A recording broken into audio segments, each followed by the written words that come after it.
Recording in progress. Hi, everyone. Robin DeLucia here. I am owner and founder for Empower Coaching. We do career coaching. And because it's COVID season and here in Sydney, Australia, we are returning to the workplace. Hi, everyone. I've had a lot of discussions with people about the rules for employees and employers. And so I've asked my lovely colleague, Emma, to join us today to answer some of these more tricky questions because she has a background in HR. So she's been in the HR industry for 15 years in both Australia and the UK. And she also has a background in retail, IT, advertising, entertainment. So we're here on a personal capacity to help you answer any questions, and feel free to post them on the chat board. But we've also come up with some questions that Emma and I have encountered in the last couple of weeks. So we're going to cover those. And if you have more questions that we haven't covered, we are happy to take them at any time. So the disclaimer is that this is not any legal advice, and that this is just what the best knowledge for what we know today. And if you are living in Australia, the rules have changed often, so we have to take that into account. So today is October 13th, 2021, and the rules may very well change in a week, but this is for what we know today. So Emma, let's get started. And thank you for having me, Robin. I appreciate it. Thank you. Thanks for joining me. Okay, so I'm going to go to the first question. Can my employer require me to get vaccinated? What do you say, Emma? Yeah, so there's certain industries that you all may be aware of where the New South Wales and the federal governments have mandated vaccinations. So industries such as aged care, teaching, health services. However, the general advice from the federal government is to find a collaborative solution with team members in terms of vaccination. So in that vein, many employers have implemented policies to promote vaccinations, like paid time off or paying for transport to your vaccination to help facilitate that. I've even heard of one advertising company where they paid staff $100 if they were able to prove if they were vaccinated. There are some companies that you may have seen in the news. So companies such as SPC, who do food manufacturing, where workers are working in a close enclosed environment. They've mandated vaccinations on health and safety grounds. And more recently, we've seen others such as PwC, who are a large auditing firm. They've also mandated vaccines for workers as well as for visitors and clients who are attending premises for health and safety reasons. The concern being from a health and safety side is, what if you catch COVID in the workplace and something serious happens to you? So Bill Potts from Potts Lawyers has recently come out to the Daily Mail to say he believes there may be grounds for employees to sue their employers for negligence if workplaces haven't demonstrated appropriate and reasonable measures. So one of these measures may be vaccinations as well. Okay. Now, as I mentioned before, the Fair Work Ombudsman, who governs employment law, their current stance is that in some cases, employees may be able to require their employees to be vaccinated against COVID-19. If they do decide, though, employers should exercise caution and get their own legal advice, because obviously you're dealing with a wide range of industries and a wide range of health and safety concerns and situations there. Okay, so as businesses start to open up, there may be legal challenges in this space as well. And there also may be more businesses making the call on this issue, so things could change. Overall, yeah. I was just going to say, so I think we know for sure in our state of New South Wales that healthcare workers, nurses, and aged care both have to be vaccinated. Yep. We've also been told that all teachers need to be vaccinated. Yeah. And people who work in education in those kind of environments. So that would impact other people. So people like potentially tradespeople that come to site as well, if they're working in a school environment, would also need to get vaccinated. That's a good point. And hospitality, right? Hospitality and food service workers all have to get vaccinated. Do they In not? in my understanding, it's encouraged, but I don't know if that's one of the areas that is mandated. I haven't heard about that one. Okay. Well, I think it speaks to the risk that you mentioned, that the employers have more risk by not protecting their employees if they don't request vaccinations, or if they're aware of someone not being vaccinated, then they need to take other safety measures to protect the employee and the other staff that they work with. Yeah, depending on situations. So things that you need to consider are things like working with vulnerable people. If there's someone with an underlying health condition in the office or in your workplace, what kind of health and safety things are your employers putting in place to help from that side of things? But overall government advice is that employees should find a collaborative solution with employers. And I would stress the word collaborative because I know a personal example with one of my friends. So he's in an industry where vaccinations are mandated. One of his team members, who is a strong performer and has been in the company for 6 years, isn't vaccinated. What industry is that? Working in the teaching industry. Okay. Yeah. So instead of trying to work on a solution, this team member's been quite difficult. So I understand that my friend called a meeting with this person to try to find a solution, and he sat there in silence the whole time. So whilst I understand, people might have philosophical concerns about the vaccination or whatever their reasons might be, it's important to remember that we're all humans, just trying to follow government advice and trying to do our jobs. So would suggest people do try to collaborate instead of being aggressive, because it could influence the outcome of the situation. Okay, excellent. All right, well then let's move on to the next one. Do I get paid if I have to go for a COVID test and isolate? So this depends on your individual circumstances, but the general answer is yes. So your company should allow you to utilize sick leave or annual leave, or it might even have a special type of leave in place, or even allow you to work from home depending on what the situation is. So you should go to your manager or to your HR team, if applicable, and ask what the situation is and what kind of policies are in place to help in these situations. Now, if leave entitlements don't apply to you, for example, you might be a casual team member or you might be self-employed and you're not able to work, the New South Wales government have implemented a $320 payment, which you can apply for within 7 days of your isolation period. Now, there are some guidelines about that payment. Part of it is obviously you need to live in New South Wales. You needed to have self-isolated or be the carer or guardian of someone who needed to isolate. You have to be 17 and over. You would have likely to have worked during this time you've been isolated, and that you haven't been directed by New South Wales Health to test and isolate. So that's the guidelines in terms of that payment. But you can go onto the New South Wales Health or the New South Wales government website to read more in terms of the guidelines on that.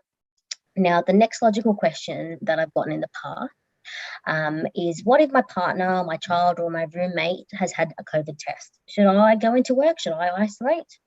So the guidelines from the government are that if you test positive for COVID, people who live in the same residence as you need to get tested and self-isolate, or if you have had COVID symptoms, you need to isolate yourself. Your workplace might have a different policy that goes above and beyond the government guidelines, so it's best to investigate in terms of that if they do require you to stay at home. If it is a case where your roommate or your child or your partner has tested or needed to go for a COVID test. So I can give an example of that. So my last year, or it could have been this year, I don't remember, my daughter is a nurse. She found out that someone in the hospital that she worked at was COVID positive, and that they weren't sure who that employee was exposed to. So she was stood down. And then the policy at my husband's work was, if anybody in the household could have COVID, then you're required to call the employer and tell them, and they're happy to let you work from home. So that's exactly what we did when that scenario happened, until she got the COVID negative test result for herself. Then we all could leave the home, but we all kind of treated it like we all could be infected, even though none of us had symptoms. Yeah, so that's a great example. One of my friends had something similar where her husband was at casual contact of a COVID positive case. So he had to get tested, but he didn't have any symptoms. She called her workplace to say, look, my husband's had to get tested, but there's no symptoms. Should I come in? So they actually directed her to stay at home and take annual leave instead of coming into the office. Not fair. Yeah. So strictly Mm. speaking, though, your employer shouldn't be forcing you to take annual leave and not to come into work in that circumstances. Mm. There are strict guidelines when an employer can direct you to take annual leave, and generally that's only when you have excess leave or there's a holiday shutdown period. So best to speak with your manager or your HR team in relation to that if you do come across that circumstance to see what your company policy is. So Emma, when did the $320 payment get implemented? Was that last year or this year? I believe it's a new thing that was implemented over the last few months. Okay, gotcha. Yeah.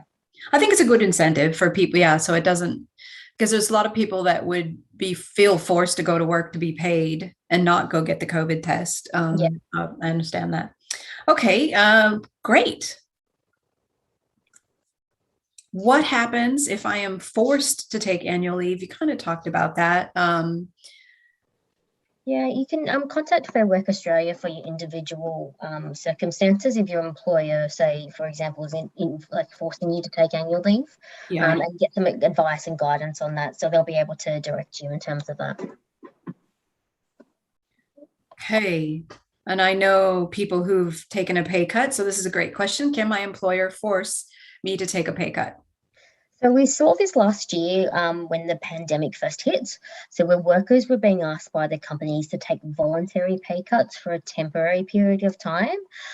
We also saw this in the US recently, if you've been paying attention to the news, where a lot of businesses flipped to a flexible work model where you're allowed to work from home permanently. And in return, employees were forced to take a pay cut. So the legislation in Australia is much stricter than in America. So I wouldn't expect to see an echoing of what's happened in America. But without you consenting, the answer is no. You can't be forced to take a pay cut, and you need to consent to this. Well, not only that, but for the people that I know that it's happened to, because it happened last year. And there were so many unknowns with COVID, but they said that it would only be for a specific period of time, and then things opened back up after 2 months. So some employees, I know of one who struggled to get that pay restored, whereas it was restored for other people at the company, but not for her. And she did end up going to another employer. Which, yeah, it's probably a toxic workplace if they're not restoring the pay, even though they're now making good money again. So if anyone is in doubt, I have a blog article, 9 signs you're in a toxic workplace. So yeah, if they've made you take a pay cut permanently and you can see that the company's making good money, then something is wrong. Yeah. Okay, next one. I'd love to move to the country town, and am I allowed to do this? So again, this is another one that's going to depend on your company policies. So I've seen people request to move remotely now that it's been shown we can work from home, and a lot of companies are now implementing flexible work policies where they're not expecting you to return to the office full time permanently now, but a mixture of both. So various companies have various policies though. So at my current employer, the policy is that you need to be within a commutable distance to the office. That being said, yeah, what is that? Sorry. So if you need to have a 9 a.m. meeting, you need to be able to commute in and do that. So an example that I had heard or that I came across was someone who wanted to move to Tasmania. Now, we didn't have an office in Tasmania, so commutable distance wasn't going to work because they would have to hop onto a plane to get to the office if we had to call a meeting or anything like that. So that's for an example where it wouldn't be a commutable distance to the office, but it is quite a vague term in terms of that. Yeah. I mean, if you're in IT, you should be able to work from anywhere. In fact, Facebook outage that happened last week, everybody that was working remotely tried to get back into the office, and they had changed the badge, like the badge expirations. Yeah. So I, having come from corporate America, feel that if that's the policy of a lot of companies, that you have to be in commutable distance, doesn't seem as fair, because if you tell me that I need to come in 1 day a week, or if I need to come to Sydney from Tasmania once a month, that seems like a more reasonable, and then stay for 3 days of meetings or whatever. But I'm hoping that Australian employers will become more flexible, because there's this event called the Great Resignation, and people are realizing life's too short to give my last dying breath to my employer. And if I can do my job effectively, and I've proven that, and you're still not letting me do that, then it's time to walk with your feet. Yeah. I think overall the employers will consider things as a whole. So things like workers' compensation is state-based. So if you're wanting to move to a state where there mightn't be an office, you mightn't have workers' compensation coverage. The other thing is things like IT issues. If you're not in a commutable distance to the office, what happens if you do have an IT issue? How is it going to work? So there's flexibility, but also practicality to some of these things that we'll say as well. Yeah. Yeah, fair enough. I think we are going to have to tackle those things, huh? Yeah. Okay, next one. I enjoy working at home. Do I need to come back to the office? So this is probably this is the big event of the Great Resignation Yeah. for employers that are requiring it. Yeah, and again, it's going to depend on your company policies and also what industry you're in. So your employer should consult with you about returning to the office, and they may direct you to. However, it's important to note, though, that the current advice in New South Wales is, despite having a Freedom Day, that working from home arrangements should continue. If your company has a flexible work policy in place, which allow you to move to a virtual job going forward, and if that's important to you, it's something you can discuss with your employer. But I would say it's something that you need to really consider under certain circumstances. So, for example, if you're a career-oriented person and you do want to move to a virtual job, I would suggest it's probably not for you for a few reasons. Firstly, it limits your opportunity for networking. So you need to think about being in the office, who you're going to be exposed to. Will it be raising your profile? Will you be able to network with different teams, with different managers, and be seen? And therefore, think about your personal branding. If you do want to focus on your career and you want to focus on getting that promotion or transferring, it might even impact on your learning opportunities. So part of the way we learn is through others. So if you're working in isolation, it might limit your opportunities to perhaps pick up some Excel skills or influencing skills or other skills that you'll learn through that interaction. But if you are a person who feels flexibility is the most important thing to you, then changing to 100% virtual will make sense. And on my website, in the resources page, there's a Australian flexible working guidelines document that walks people through how to have the conversation with your boss, what different flexible working arrangements can look like, what are the criteria, like if you're caring for a parent or a small child. So there's a whole complex list of reasons that you can request flexible working and do it through the formal way. And that probably gives you more legitimate grounds to make the request, rather than, being upset about being asked to return to the office. There might be some very compelling reasons that the business has to take into consideration. So if anyone needs help with that, I helped a mom who was on maternity leave go back to work, and I helped her negotiate a 4-day work week. Yeah, so there's good resources there, and it'll help structure your conversation, which is always good. Yes, non-emotive conversation. Okay. Do I have to come to work if everyone isn't vaccinated? And I know this has happened this week with a colleague. So what do you think about that, Emma? Yeah.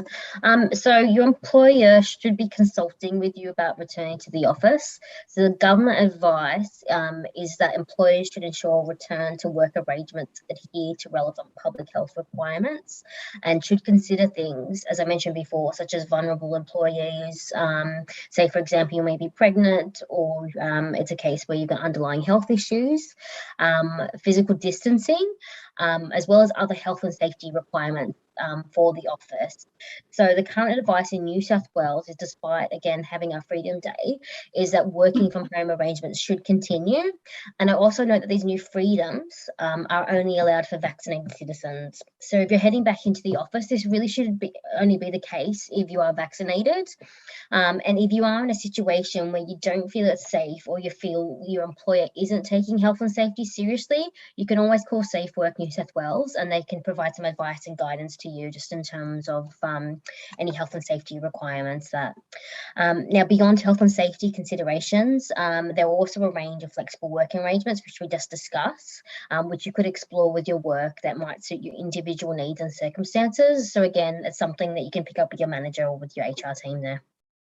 So just to get to the crux of the answer is you don't have to come to work if you don't feel safe. Well,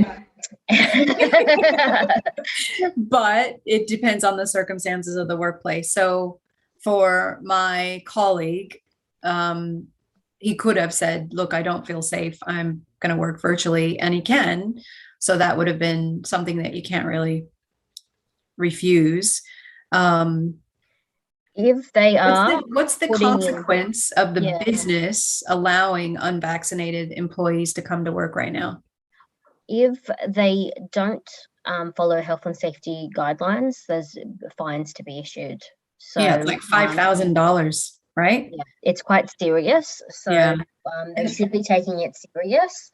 And I know for a fact, because today I was talking to another business owner and she said that in her shop, there were 2 different times this week that the police came. And one was because a barber shop had more than the 5 people in the workspace. And you're only supposed to have 5, I guess, in the hair salons. And so the police had to give him a warning. And then she said they were called back again today, but she didn't know if it was the same business establishment or if it was for another one. So it's quite risky for the employers to not follow these guidelines.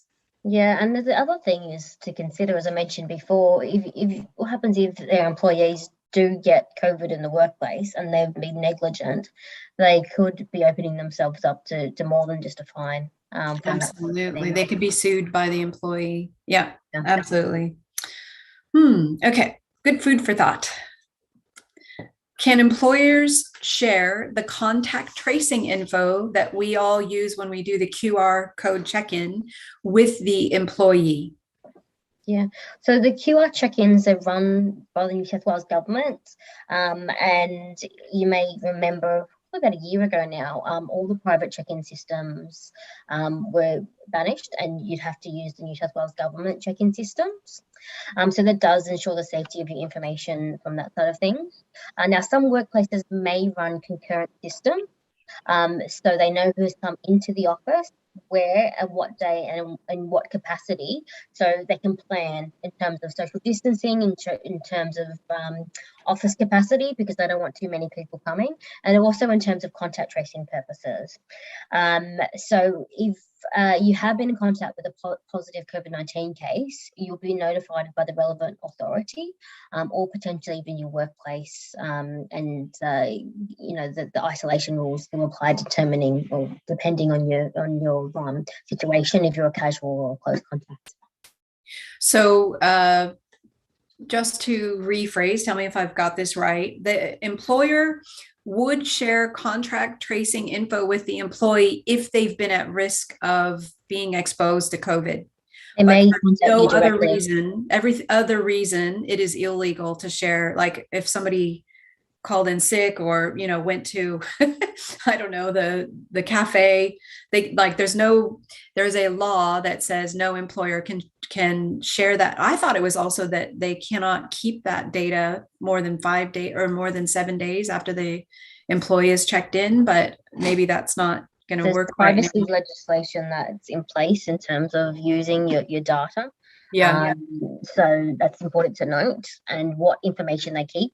So even if they're running a concurrent system where they're keeping track of who's in the office, it'll just be your name. You checked in this time and you're sitting at this desk potentially, and you've checked out this time. So it's not a case where your personal information really is kept.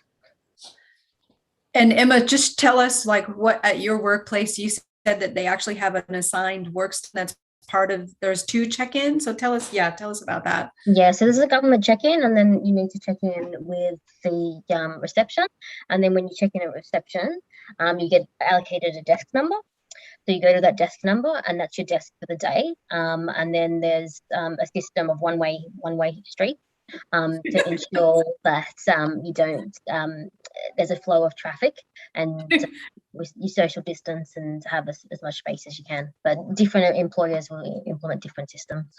Well, it makes sense that if there are a large workplace that has a lot of employees, you want to make sure that you're not compacting a bunch of people in a small office floor. So the fact that they're doing that type of capacity planning, that's kind of smart, I would say.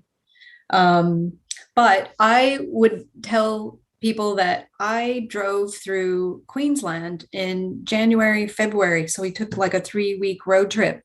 And in other states, and in Canberra, we went to as well this year, they all have different homegrown apps. So I'm really proud that New South Wales has standardized it, and they're getting ready to link it to the vaccine certificate. So I was really appreciative of that, because as I was going through the Queensland cafes and restaurants and places of business, I constantly had to fill in all my information manually: my name, my address, have I had any COVID symptoms? Have I been in contact with any, like, it was just the same questionnaire everywhere we went, and it was in a different format, didn't save it. So it's probably changed by now, but yeah, it was quite painful for people to move around. Yeah. Okay, let's go to the next question. Will there be employers that mandate COVID testing? Look, there may be employers who will do so. So I've seen it before in an aged care setting where employers mandate lateral flow tests, which are like immediate COVID tests. They're quite common overseas, but they haven't been used much in Australia. Obviously, for health and safety reasons, you can do a test and you'll get results back within, say, 15 minutes if you're COVID positive or not, and therefore be allowed onto the premises. So there are health and safety obligations that apply to businesses, as we've mentioned a few times now. So businesses might use them as part of their policies, depending on the circumstances. And I was reading in a legal paper about this, that so a variation of this question could be, if I come to work and I'm coughing or I'm showing possible symptoms, can the employer not only stand me down and tell me to go home, but can they mandate COVID testing? So it's going to depend on your individual company policies. So I would suggest that yes, they can stand you down. And I've seen a case where businesses, have these policies in place. If you do exhibit COVID symptoms, you do need to leave the premises. Then, in terms of can they mandate COVID testing, again, I think it depends on the individual policies that apply for the health and safety obligations there. It could get really sticky, because I wouldn't want, if I'm the employer, I wouldn't want my employee to return to work until they have a COVID negative test. But if the employee doesn't go out and get it, then you have this argument of, are they getting paid? Are they not? So yeah, hopefully employers are thinking about this scenario, because it's quite possible. In general, if the employer asks you to not return to work, they should pay you for it.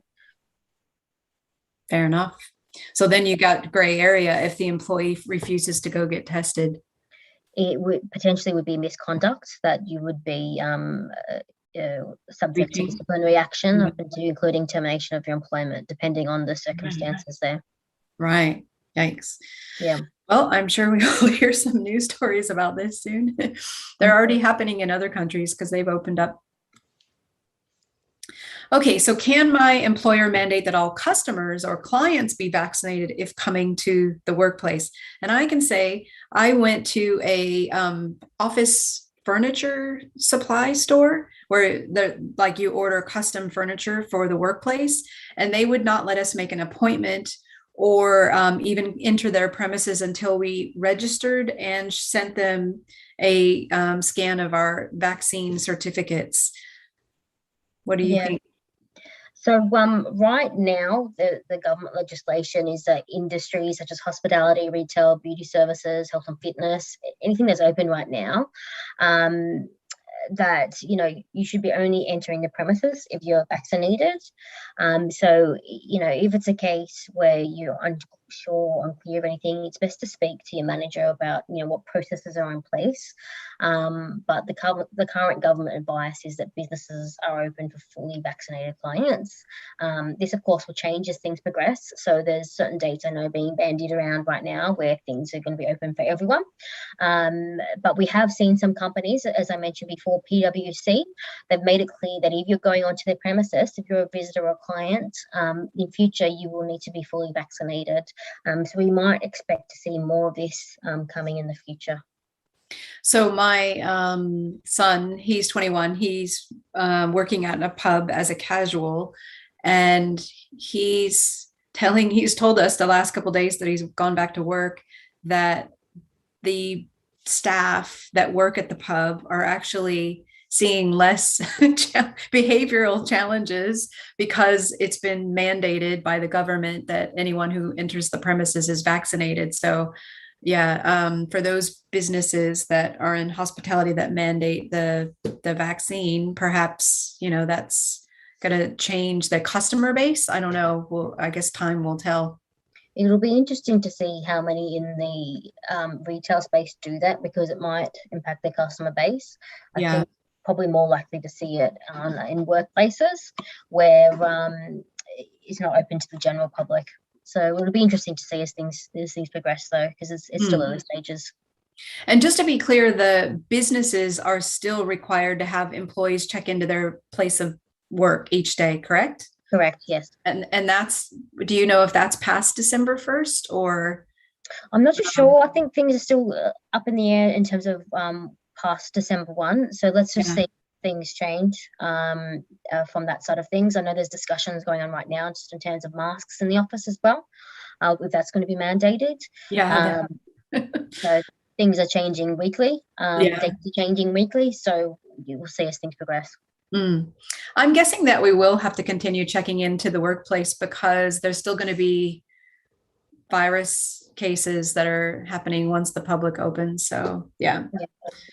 Think about things like delivery drivers that come in as well, that maybe it's a case where they don't go, they're not registered in terms of the employer concurrent systems running there in terms of capacity planning. So yeah, I just hope that some employers don't make these soft-spoken, non-confrontational employees be the ones that tell an employee or a client or customer that they have to leave the premise. Like, it's just the worst situation to be in. So there's this shortage right now of hospitality workers.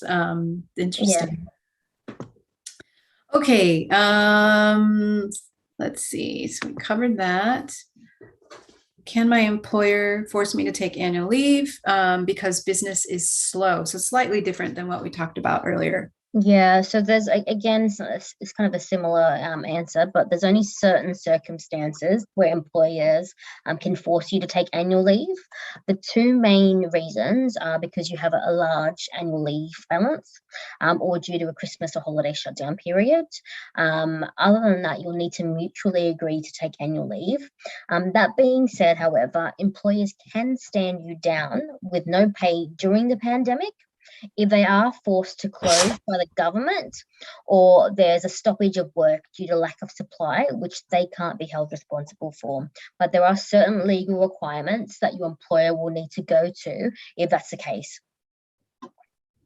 Okay. So I have a colleague that's in this situation where the work has slowed down. She did get the disaster relief payments. Now that lockdown has been lifted, they're not restoring her hours. So my understanding is they can't force her to take annual leave without her permission. Like in writing. It has to be in writing. Yeah, there has to be an agreement between the employer and the employee. Yes. To take annual leave. But if she refuses to take the annual leave, and let's say she goes and finds another job, they would be forced to pay out that annual leave that she had accrued, even though it's a pandemic, correct? Correct. Yep. There's still a liability that they'd have to pay it out. Yeah. The annual leave. So that doesn't stop. The only thing that changes due to the pandemic is that they can stand you down without pay. So yeah. And that applies now for how long do you think? Because now that we're starting to open the doors for everybody. I think again, it's just going to depend, because we don't know. We've got Delta right now. There could be a Zeta. We don't know what's going to happen in the future. But the awards have been updated, so there are provisions in there to, in case these things happen going forward. So I mean, hopefully things return to normal, but we just don't know what the future's going to hold. Yeah, fair enough. Okay, let's go on to the next one. I don't know. I don't think anyone has posted any questions, but happy to take them if they do. Let's go to this one. Can my employer prevent me from going to a Christmas party if I'm unvaccinated, or can they force me to show a COVID negative test prior to the event? And I know of someone that this scenario exists. Go on. Yeah. So again, it's going to depend on the workplace policies and the government guidance at the time, which again is changing and evolving. So I know now employers are starting to plan for Christmas parties. What I'm seeing is scaled back events, so smaller teams and multiple events in place versus a large Christmas party that we've seen in the past. Some companies, again, I'll use the example of PwC, have come out and said, no, if you're unvaccinated, you cannot attend the company Christmas party. But it's just going to depend on the government advice at the time and also company policies at the time. Yeah, so I'm hearing that if partners were invited previously, they're scaling back just to keep the people count down to just the employees. One employer has said, you can come, but you have to show your vaccine proof and a COVID negative test within 72 hours of the Christmas party. So sometimes that's a mandate from the venue as well, because they don't want to take the risk. So they're allowed to require that for guests that are coming to that venue. Yeah. All right, cool. When will the New South Wales app be ready? So you should ask me this, Emma. I did my homework. I know you mentioned it before, but when will the New South Wales app be ready for QR codes to be linked to proof of vaccination? Yes, so there was a article in The Guardian this week, and it talked about the government. There's a bit of argument, I guess, but the government's been ready. So I think it's related to privacy of vaccinations to people that have this vaccine certificate. So they're piloting it in country towns. It did not name who those country towns are this week. It's scheduled, although I haven't seen this broadly announced, but in this article, it's scheduled to be launched on the 18th, which is like literally 5 days from now. It could be, if there's problems with that pilot, it could be pushed back another week, but it should be launched by October, because I think that the government would treat this as such priority, because it's, for me, when I've gone to places of business, I've got to launch 2 different apps to show, one, my proof of vaccination, and one, my proof of QR check-in. So the minute that that's linked, that's easier on the businesses to check on that, and it's easier for them to enforce it. And if they check in and it says that they haven't been vaccinated, there's some sort of alert, I guess, that is shown. So they can't produce that green check mark box, in the app when they show it. So the last I saw was the 18th, which I was heavily surprised, but yeah, as you say, things keep changing. Cool. With the pandemic, what does the future of work look like? Yeah, the next period is going to be quite interesting to see what happens. So in the US, in the last few months, they've seen what's been known as the Great Resignation. So where millions of people are leaving their jobs, and I feel like it's seeping out into Australia now as well. The ABC News a few weeks back has quoted a survey from Microsoft, and it's estimates 40% of people are right now considering moving. And as I mentioned, from my experience, I think it's already happening. So I've seen in my work a drop in the number of candidates, about a third of the usual levels, and an increase in resignations from right now. So I think it's going to shift quite rapidly, if it already hasn't started, into a war on talent, where businesses are really going to be competing in terms of getting that talent there. So what the pandemic really has forced us to consider is what is really important. And I know we mentioned this previously as well, but things like salary, which have typically been viewed as important, like the top thing at work, has dropped down the list. And other things like flexibility has really increased. There's also been a shift to career downsizing, where people aren't chasing ambition as much, but other factors, such as, work-life balance, have really become important. So they're looking to downsize that of their career from that side of things. And other people as well, they've seen how their businesses have treated them during the pandemic, and now they're getting a bit of choice. They're moving with their feet if they don't feel like they're happy in terms of that. Yeah, I would like to add. So, probably started in February in the US, 4 million a month were quitting their jobs. It was creating this huge bubble, and it was actually creating a ton of opportunity for other candidates that are struggling to get into the market. Mm-hmm. And I did see that before June, before the lockdown here in Australia, that there was a greater number of people that are looking for new jobs and wanted my help in getting their resume fixed up and getting them prepared for interviews. So it makes me happy that people are recognizing from this kind of what I've heard called COVID clarity, that work is definitely part of our identity or part of our life, but it doesn't have to be all consuming. And when we have families and kids and parents to look after, you need an employer that's going to be more compassionate, more understanding. So I follow a lot of the HR organizations, and I can see that compassion, they're really struggling to appear and to do things that show more compassion for the employee because of the mental health issues, and people that are working from home are working more in many cases. So there is a shift that's going to give the employees much more control and more choice.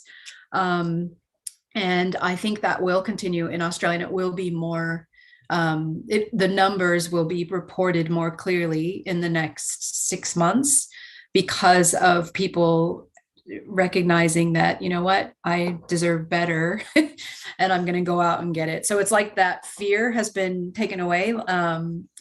They've seen that they can be successful and work well at home. So it's nice that it's kind of empowering people to make a change. Yeah, and I think it's going to be interesting as well, just to see the impact in terms of these policies, in terms of mandatory vaccinations, because I have heard of people like, for example, one of my friends is in teaching. They know people in their circle who've started to look for a career change because they don't want to get vaccinated. So I wonder if there's going to be a bit of a shift from that side of things as well. It'll be interesting to see what impact these policies have from that side of things, and getting key workers as well. See, and they're predicting that Australia could potentially reach 90% vaccination rate. So if that's the case, then there's only a 10% outlier of people that they don't have to get vaccinated. The government will never mandate it, but there will be things, I think, there'll have to be jobs, I guess, that they can do that doesn't require the vaccination. So there could be a shift there to farms. I don't know. Yeah, we do have a shortage of farm workers. Okay, so just to clarify, other things that are happening are businesses, we said, are $5,000 fines. Individuals are on the spot fines of $1,000 if they show fraudulent vaccine proof. So hopefully that's not going to become a problem. And I'm hearing of a lot more places of business that would just prefer to minimize the risk and require the vaccine. So I think that's going to continue to become a trend. And there's some big employers like PricewaterhouseCoopers came out this week and said they are mandating it for all their employees by, was it November? Yeah, I believe so. Yeah. Yeah. So they're giving people time at least, but yeah, I think it's going to become a public safety, health and safety issue. And they're saying the cost of getting the vaccine or the vaccine test is no greater than the alcohol and drug testing rules that we have for OH&S for many jobs. So they're saying it's quite comparable to that, ensuring the safety of the clients and the employees. Yeah.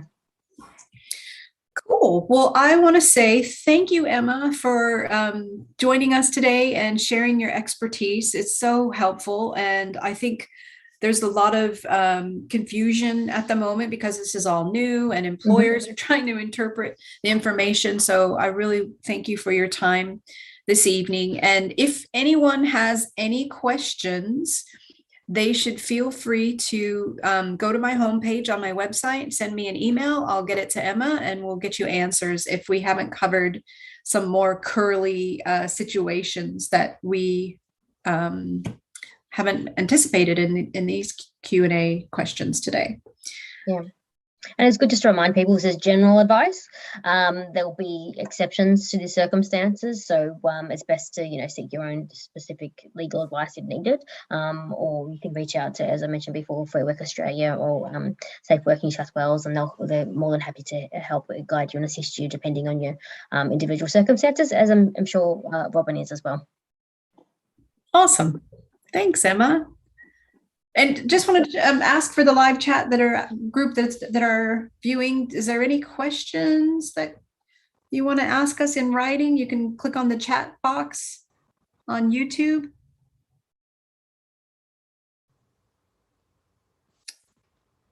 Oh, here's a question. Is it my responsibility as a coworker to encourage my peers to get the jab? I would say no. It is not your responsibility. It's your employer's responsibility to ensure there's health and safety requirements in place. I think in general, the vaccination is quite a sensitive topic, and I'm seeing things like my local hairdresser, they've actually banned it as a topic for discussion when you come in. My so it might be a case where employers might make the call to ban it as a topic of discussion, because people obviously have some passionate views about that. But yeah, it's up to your employer to ensure there's health and safety procedures in place. Yeah, that makes sense. All right. Well, I want to thank you for this evening and enjoy your evening, everyone. And thank you for watching. Yeah. Thank you, guys. Bye. Thanks, Emma. Bye.